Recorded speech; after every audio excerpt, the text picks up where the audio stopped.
off because I trusted you. I trusted you with parts of me I never let anyone touch. And you treated that shit like it was nothing.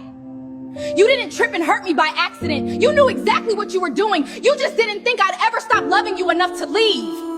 I begged for bare minimum shit, honesty, effort, respect, and you looked me in my face and still chose to half-ass everything. You watched me get tired, watched me get angry, watched me stop talking, and instead of fixing it, you let me fucking drown. Don't sit there acting confused now. I told you when it hurt. I told you when I was breaking. You just didn't give a fuck. What really breaks me is knowing I would have fought hell for you while you couldn't even fight your own bullshit for me.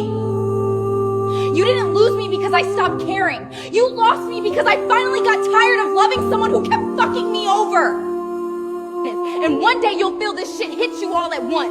But by then I won't be angry anymore. I'll be gone. And that's on you.